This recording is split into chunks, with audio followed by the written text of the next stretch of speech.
खदेड़ा गया, और इतना खदेड़ा गया कि अब मुसलमानों ने प्रशासन में और शासन में जाने का सोच बंद कर दिया। मुसलमानों के घरों में मुसलमानों के माँ बाप जो है बच्चों को ये पढ़ाते हैं, कोई रोजगार करो, कोई बिजनेस करो, ठेला लगाओ, फल बेचो, कोई न कोई अपने रोटी रोजी के लिए कमाने का साधन बनाओ।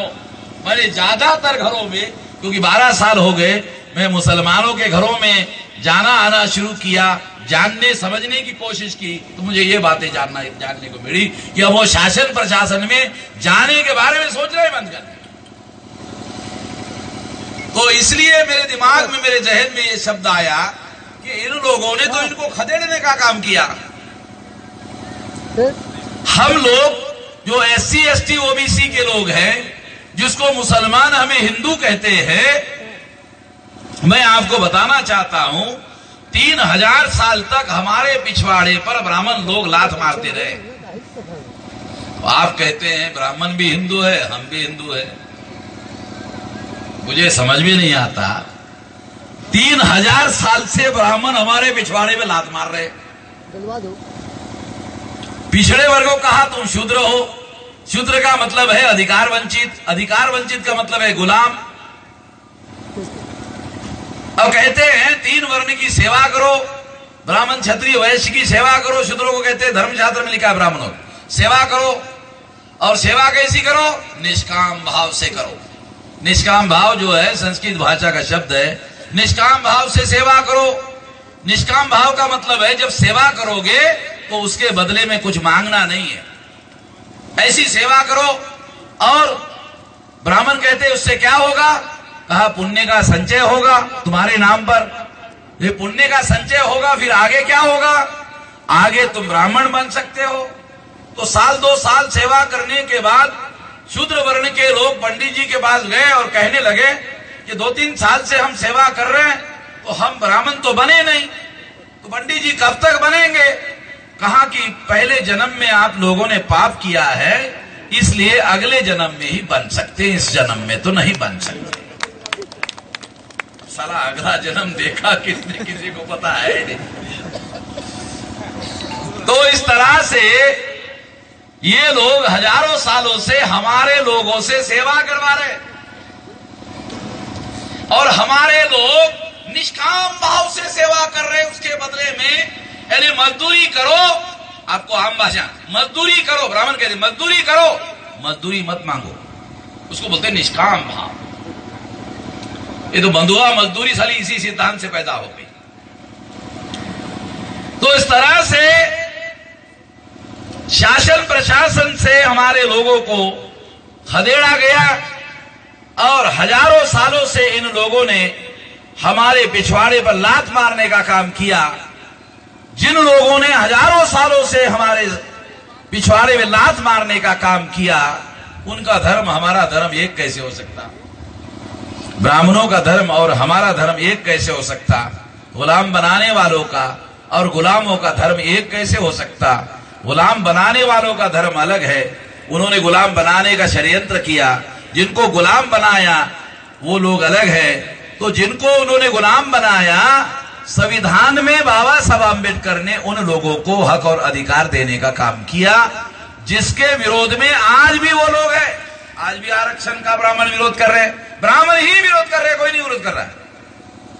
भारत में SC ST OBC के अधिकारों का विरोध जो है ब्राह्मण ही कर रहे हैं। आप लोग कहेंगे क्षत्रिय भी कर रहे हैं, क्षत्रिय तो ब्राह्मणों के कहने पर कर रहे हैं। क्षत्रिय जो है ये ब्राह्मणों के कहने पर कर रहे हैं। तो असली जो समस्या है वो ब्राह्मण है। हम जानते हैं कौन कह रहा है, कौन बोल रहा है, वो क्योंकि आज 5 नेशनल लेवल की पार्टियां ब्राह्मणों की है। कांग्रेस ब्राह्मणों की, बीजेपी ब्राह्मणों की, कम्युनिस्ट ब्राह्मणों की, मार्क्सवादी कम्युनिस्ट ब्राह्मणों की, तृणमूल कांग्रेस ब्राह्मणों की। 5 नेशनल लेवल की पार्टियां अकेले ब्राह्मणों की है। उनकी संख्या 3.5% है। 3.5% ब्राह्मणों की एक भी नेशनल लेवल की पार्टी हो नहीं सकती, मगर 5 नेशनल लेवल की पार्टियां है। इनका ही देश पर भी राज है, इनका राज्यों में भी राज है, प्रशासन में भी राज है, जुडिशरी में भी है। हर जगह उन्होंने राज स्थापित कर दिया, वर्चस्व स्थापित कर दिया। और ये सब करने के लिए उन्होंने कानून और संविधान के विरोध में जाके काम किया। कानून सम्मत तो काम हो नहीं सकता। संविधान हमारे समर्थन में है और सुप्रीम कोर्ट के फैसले हमारे विरोध में है। संविधान हमारे समर्थन में और सुप्रीम कोर्ट के फैसले हमारे विरोध में। अजीब किस्म की बात है। संविधान के आधार पर फैसले होने चाहिए। जुडिशरी में बैठे हुए ब्राह्मण न्याय पर कलंक है। अंग्रेजों के समय में प्रिवी काउंसिल हुआ करती थी कलकत्ता में, तो अंग्रेजों ने एक नियम बनाया था, प्रिवी काउंसिल का चेयरमैन ब्राह्मण नहीं हो सकता। प्रिवी काउंसिल का चेयरमैन ब्राह्मण नहीं हो सकता। अंग्रेजों ने, मुसलमानों का बहुत गुस्सा है अंग्रेजों के ऊपर, मगर अंग्रेजों ने नियम बनाया था मौलाना कि कोई ब्राह्मण प्रिवी काउंसिल का चेयरमैन नहीं बन सकता। क्यों नहीं बन सकता? तो अंग्रेजों का यह मानना था कि न्याय करने के लिए निष्पक्षता होना बहुत जरूरी है। ब्राह्मणों के अंदर निष्पक्षता नाम का कोई व्यवहार नहीं, उनका व्यवहार में निष्पक्षता नहीं है। तमिलनाडु के कोर्ट में शंकराचार्य गए, उनके ऊपर मर्डर का केस था। जब शंकराचार्य कोर्ट में गए तो जज कुर्सी से उठकर खड़ा हो गया। अब जो आदमी के ऊपर अपराध है और मुकदमा चलाया जा रहा है, वो शंकराचार्य कोर्ट में गया तो वो जो जज जो था वो उठ के खड़ा हो गया, तो क्या करे? क्या निष्पक्षता की सुनवाई कर लेगा? तो ये समझने की बातें हैं। ये हमारे पुरखे बहुत सारे लोग, बाबा साहब अम्बेडकर इस बात को जो बहुत अच्छी तरह से जानते थे। बाबा साहब अम्बेडकर ने ब्राह्मणों के दिमाग के बारे में एक जगह लिख के रखा, Brahmins have a brain within a brain. Brahmins have a brain within a brain. अब ये बात अंग्रेजी में लिखी है, आपको समझ में नहीं आएगी। मैं थोड़ा उसका समझने के लिए उदाहरण देता हूं। अब प्याज को काटते हो, प्याज की एक परत निकालते हो, दूसरी परत और होती है, दूसरी परत निकालते हो और तीसरी होती है, तीसरी परत निकालते हो और एक परत नीचे होती है, परत के नीचे लेयर के नीचे लेयर, लेयर के नीचे लेयर होता है। पत्ता गोभी आप लोगों ने सब्जी बनाकर खाई होगी। पत्ता गोभी का एक लेयर निकालो, फिर लेयर होता है, फिर लेयर नीचे होता है। उसी तरह से ब्राह्मण का जो दिमाग है, उस दिमाग के बारे में बाबा साहब अम्बेडकर ने कहा, Brahmins have a brain within a brain. कि ब्राह्मण के एक लेयर पर दिमाग के वो कुछ और सोच रहा है, दूसरे लेवल पर कुछ और सोच रहा है, तीसरे लेवल पर कुछ और सोच रहा है। ये जो बातें हैं, ये बातें समझना बहुत ज्यादा जरूरी है। और इस तरह से मैं आप लोगों को यह अनुरोध करना चाहता हूं, बहुत बड़ी प्रॉब्लम हल करने का एक तरीका बताना चाहता हूं। वो ये कि मुसलमान एससी एसटी ओबीसी को हिंदू कहना छोड़ दें। आप बोलेंगे इससे मुसलमानों का क्या फायदा है? तो पहले नंबर का फायदा कि अल्पसंख्य ब्राह्मण जो समस्या की जड़ है वो बहुसंख्य नहीं बनेगा। आपके हिंदू कहने से हमें वो अल्पसंख्य ब्राह्मण बहुसंख्य हो जाता है, और बहुसंख्यांक होने की वजह से वो दिल्ली के सत्ता पर काबिज हो जाता है। और दिल्ली के सत्ता पर काबिज होने के बाद वो आपके पिछवाड़े पे लात मारता है, हमारे पिछवाड़े पे तो पहले से मार रहा है। तो सबसे बड़ा फायदा आपका ही। दूसरी बात, जब आपका दुश्मन अल्पसंख्य हो जाएगा 3.5%, तो उसका साइकोलॉजिकल जो डर है वो खत्म हो जाएगा। मौलिक बात आपको होता है, उसका साइकोलॉजिकल जो डर है वो खत्म हो जाएगा। तो आपको यह मानना चाहिए कि एससी एसटी ओबीसी के लोगों को संविधान निर्माताओं ने एससी एसटी ओबीसी कहा, खुल्लम खुल्ला हिंदू क्यों नहीं कहा? एक को एससी कहा, एक को एसटी कहा, एक को ओबीसी कहा। खुल्लम खुल्ला संविधान निर्माताओं ने हिंदू क्यों नहीं कहा?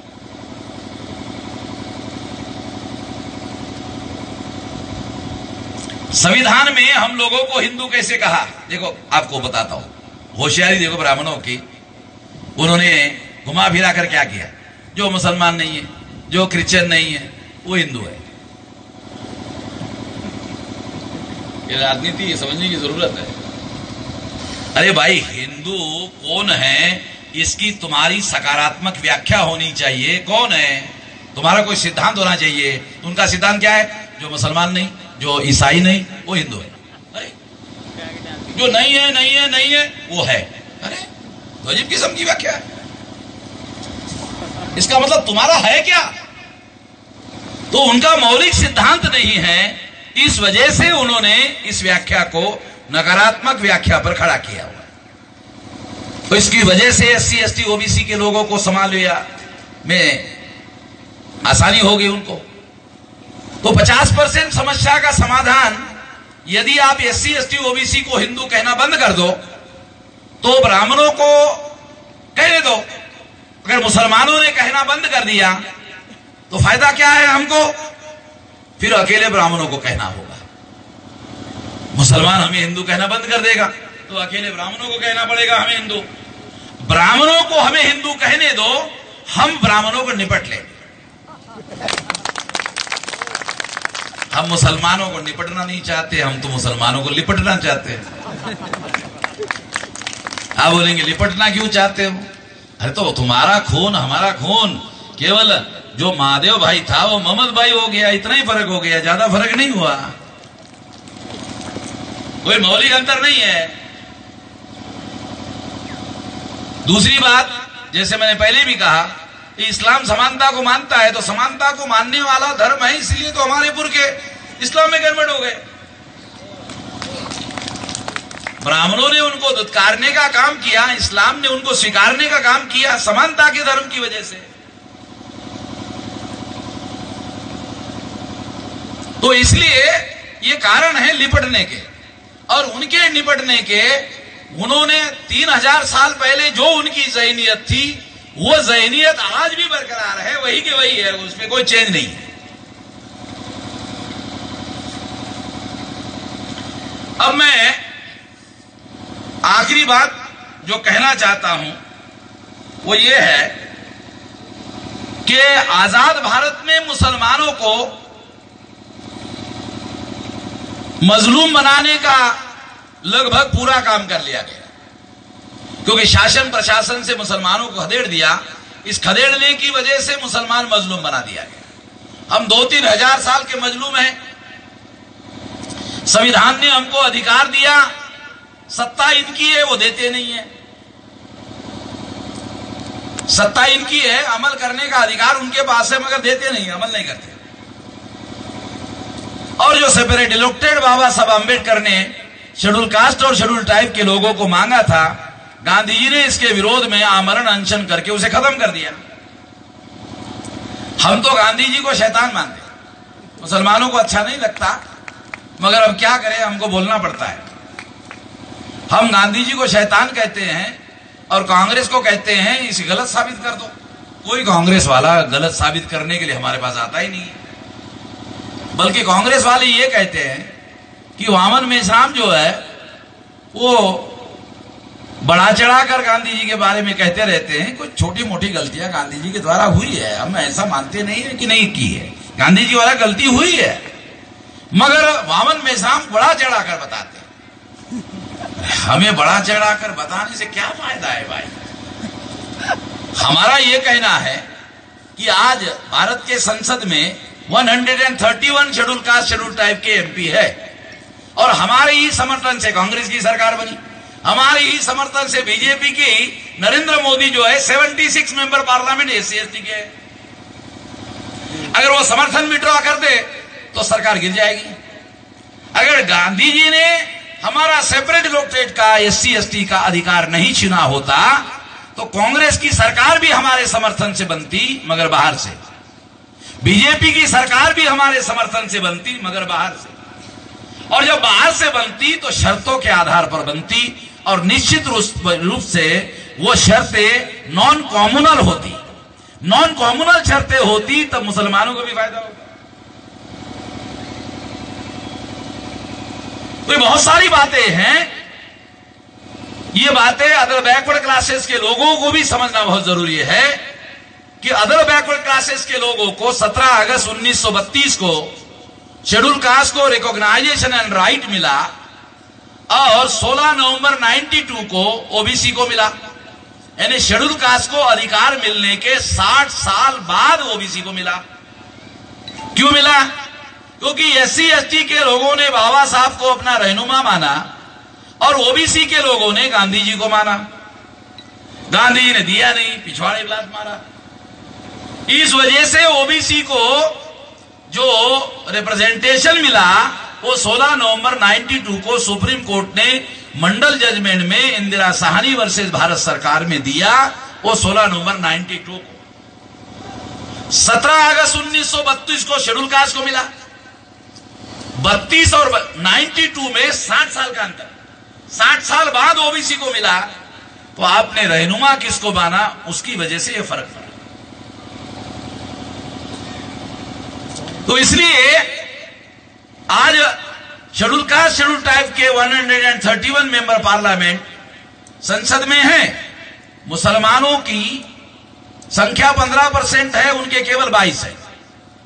ना मुसलमानों के लोग बोलते हैं, ना एससी एसटी के 131 बोलते हैं। तो इन लोगों को कांग्रेस और बीजेपी के लोग टिकटें तब देते हैं जब इनको खस्सी करते हैं। तो मैं तो देहाती किसान का बेटा हूं, तो किसान की भाषा बोल रहा हूं।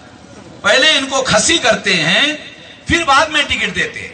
अब खस्सी करने के बाद सारा एमएलए बनाओ कि एमपी बनाओ कि मंत्री बनाओ, वो कुछ करने लायक ही नहीं रहता।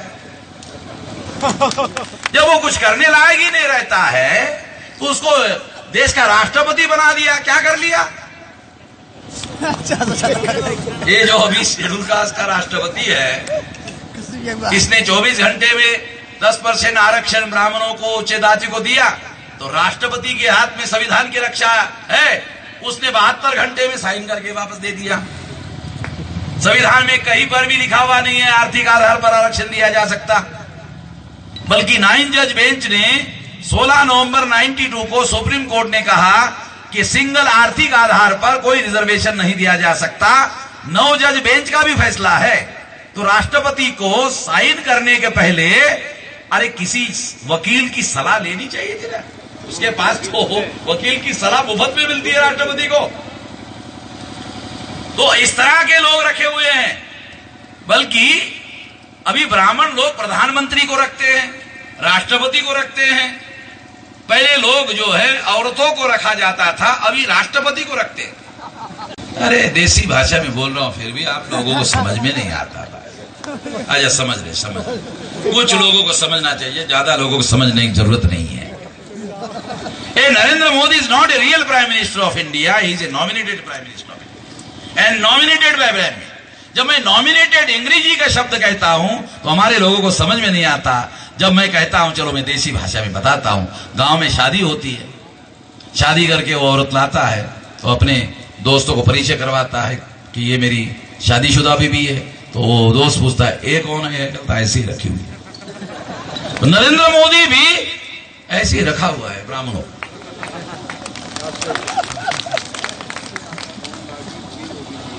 इसके भी मेरे पास बहुत सारे सबूत है, समय नहीं है ना, मैं आपको बता देता। साथियों, परिस्थितियां इतनी ज्यादा खराब हो गई है कि लोग राष्ट्रपति को रख रहे हैं, प्रधानमंत्री को रख रहे हैं, एमएलए एमपी का तो कोई मामला ही नहीं। इतनी परिस्थितियां खराब है। और अगर ब्रीफ में कहा जाए तो देश के लोकतंत्र को भी इन्होंने रख लिया है, क्योंकि रिप्रेजेंटेशन के आधार पर लोकतंत्र चलता है। रिप्रेजेंटेटिव को रख लिया तो लोकतंत्र को भी रख लिया है। बाबा साहब आंबेडकर को डॉक्टर ऑफ लॉ का खिताब कोलंबिया यूनिवर्सिटी ने दिया। तो कोलंबिया यूनिवर्सिटी के वाइस चांसलर ने बाबा साहब आंबेडकर को भाषण करने के लिए कहा, जो वॉइस ऑफ अमेरिका में बाद में रिलीज हुआ। तो बाबा साहब आंबेडकर ने वहां भाषण में कहा कि जवाहरलाल नेहरू जो है वो ब्राह्मणिज्म के साथ लोकतंत्र को चलाना चाहते हैं, एक साथ लोकतंत्र और एक साथ ब्राह्मणिज्म।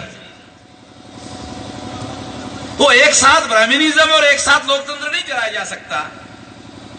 लोकतंत्र का सिद्धांत है समानता, क्योंकि लोकतंत्र में वोट देने के लिए हर 18 साल के व्यक्ति को वोट का अधिकार बहाल है, दिया गया है, और उसके लिए ये पाबंदी नहीं है कि ये पहले ये फलाने धर्म का होना चाहिए, वो केवल नागरिक होना चाहिए, सिटीजन होना चाहिए, और उसको 18 साल के व्यक्ति को वोट देने का अधिकार है।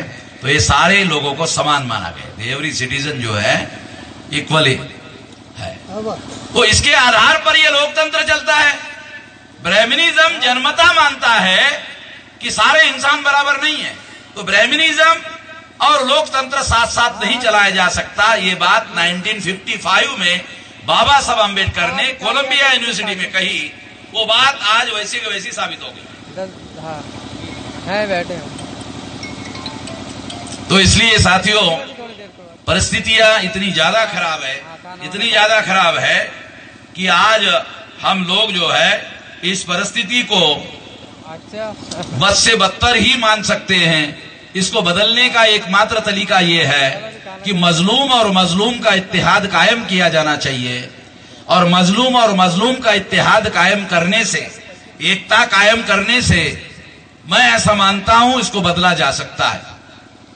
अगर SC ST OBC और माइनॉरिटी, अगर ये लोग मजलूम लोग मिल जाते हैं तो इस देश का मुस्तकबिल केवल 10 साल में बदला जा सकता है, ज्यादा नहीं, ज्यादा समय नहीं।